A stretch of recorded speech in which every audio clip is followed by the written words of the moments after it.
Assalamualaikum warahmatullahi wabarakatuh. Halo teman-teman, perkenalkan saya Zahra dengan NIM 20424124, kelas PGMI 3H, Universitas Islam Negeri Sultan Taha Saifuddin Jambi. Pada kali ini, saya akan menjelaskan mengenai tahapan masa perkembangan dalam kehidupan individu. Simak dan tonton baik-baik ya.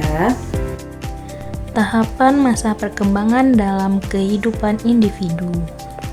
Perkembangan individu adalah proses panjang yang berlangsung sejak manusia masih berada dalam kandungan hingga mencapai usia lanjut. Perkembangan ini tidak hanya berkaitan dengan perubahan fisik, tetapi juga mencakup aspek kognitif, emosional, sosial, moral, dan kepribadian. Setiap tahap kehidupan memiliki ciri khas, tugas perkembangan, serta tantangan tertentu yang harus dilalui agar individu dapat bertumbuh secara optimal. Yang pertama, masa prenatal sebelum lahir. Masa prenatal dimulai sejak pembuahan hingga kelahiran. Pada tahap ini, perkembangan bersifat sangat cepat. Sel-sel tubuh mulai terbentuk, organ-organ penting berkembang, dan janin mulai menunjukkan tanda-tanda kehidupan seperti detak jantung dan gerakan.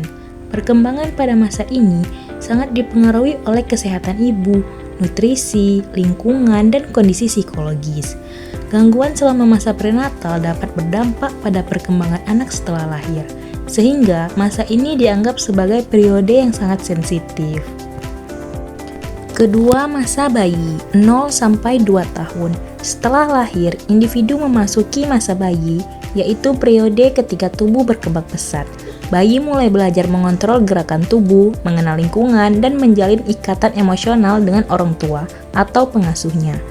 Pada masa ini, otak berkembang sangat cepat sehingga stimulasi yang tepat seperti sentuhan, suara, dan interaksi sangat penting. Bayi juga mulai belajar mengoceh, merespon suara, hingga mengucapkan kata pertama. Hubungan emosional yang hangat dan penuh kasih menjadi dasar bagi perkembangan kepribadian dan rasa percaya diri. Ketiga, masa kanak-kanak awal 2-6 tahun. Pada tahap ini, anak mulai menunjukkan kemandirian. Mereka belajar berjalan lebih stabil, berlari, berbicara dengan kalimat yang lebih jelas, serta mengekspresikan perasaan. Perkembangan kognitif juga pesat, anak mulai bertanya, mengenali bentuk, warna, dan mulai memahami aturan sederhana. Secara sosial, anak belajar bermain bersama teman sebaya dan mulai memiliki imajinasi yang kuat. Ini adalah masa penting dalam pembentukan karakter, pengendalian emosi, serta pengembangan kreativitas. Keempat, masa kanak-kanak tengah 6-12 tahun. Tahap ini sering disebut masa sekolah dasar. Anak mulai berpikir lebih logis, memecahkan masalah sederhana, dan meningkatkan kemampuan membaca, menulis, serta berhitung. Secara sosial, mereka belajar bekerja sama, memahami aturan sosial, serta mengembangkan rasa tanggung jawab. Hubungan dengan teman sebaya menjadi semakin penting, dan anak mulai membentuk konsep diri berdasarkan pengalaman belajar dan interaksi sosial. Keberhasilan di sekolah dan dukungan keluarga sangat berpengaruh bagi perkembangan rasa percaya diri. Kelima, masa remaja 12-18 tahun. Masa remaja ditandai oleh perubahan fisik yang sangat jelas akibat pubertas. Selain itu, remaja mengalami perkembangan emosional yang lebih kompleks, sering mencari identitas diri, dan mulai mempertanyakan nilai-nilai yang dianut.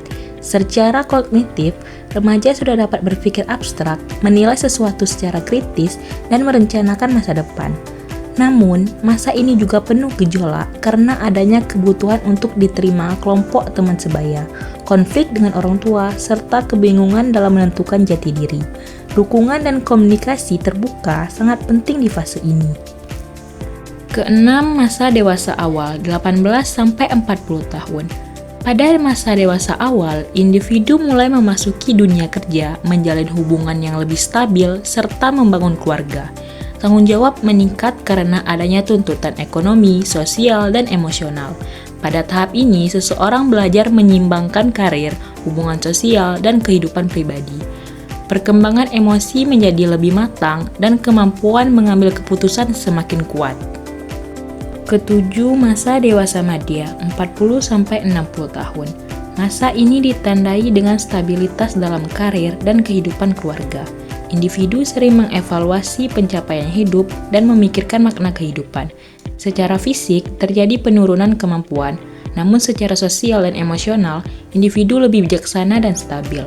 Banyak orang mulai mengalihkan perhatian pada pengasuhan anak remaja atau dewasa muda, serta mempersiapkan diri menuju masa pensiun. Kedelapan, masa lanjut usia, 60 tahun ke atas.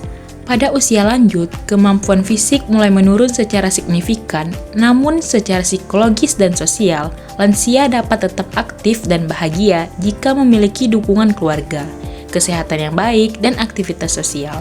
Masa ini menjadi waktu untuk merefleksikan kehidupan, menyelesaikan konflik batin, dan mencapai penerimaan diri. Kepuasan hidup sangat ditentukan oleh rasa damai, hubungan sosial yang hangat, serta kemampuan beradaptasi terhadap perubahan. Jadi, kesimpulannya, perkembangan individu adalah perjalanan panjang yang penuh tantangan dan peluang. Setiap tahap memiliki tugas perkembangan yang harus diselesaikan, serta membutuhkan dukungan lingkungan, keluarga, sekolah, dan masyarakat. Memahami tahapan perkembangan membantu kita memberi stimulasi yang tepat dan mendampingi setiap individu agar tumbuh secara optimal di setiap fase kehidupannya.